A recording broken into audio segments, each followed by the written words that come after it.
What's going on, heavy hitters? Welcome back to Heavy Hitter Media. Welcome if this is your first time.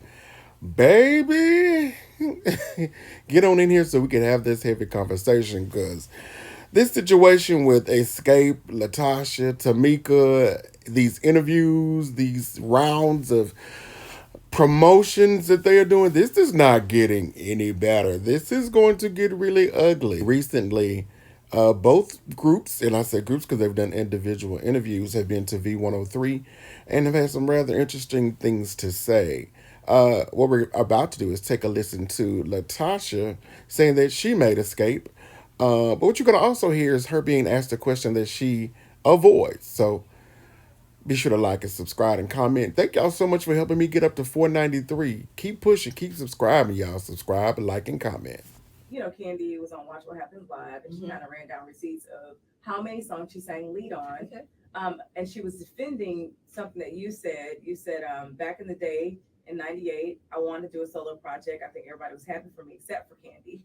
And you said for some reason my project got shelved, and it was in the same time frame that Candy signed and got her album to come out. And you felt that it was a little bit odd, and the timing was a little bit weird for you.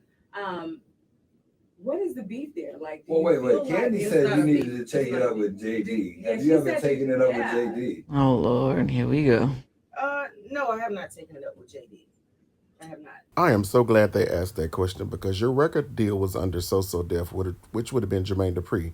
Why wouldn't you address him if you have this issue instead of blaming Candy because you thought she was spreading it low and busting it wide?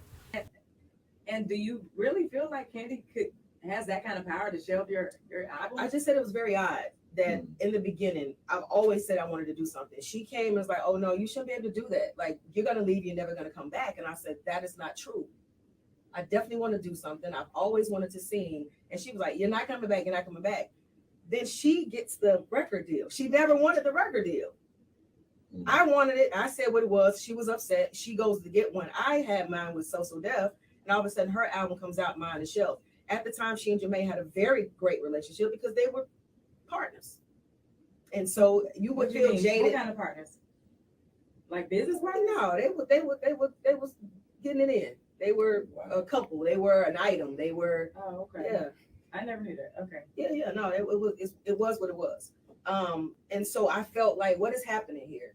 I've talked about it. You were upset about it, but now you're doing it. So yeah, anybody would feel sort of like, oh wait, but you didn't want me to have one, but you got one. Yours came out, mine didn't, and it was like, oh, it was like that. So Tasha, let me ask you: 30 years later, do you wish you were never in the group? No, that's not true. I created it. I know the name Escape. All of that stuff comes from me. That's my. I spearheaded that. That's my baby. So no, I don't want to. Anything could be different over the last 30 years. What would be different? What would you wish was different? That we actually sat down and said what was on our minds. That really spoke from our hearts, because we never did that. When I say never did that, everybody had their, oh, we're going to talk to this. We never sat down. And then to have somebody who kind of understood the business to kind of keep things intact. We just never had that. I was the oldest. I mean, the group will be here tomorrow.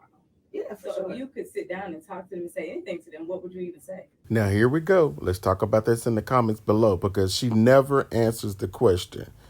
Be sure to like, comment, and subscribe. What's the conversation?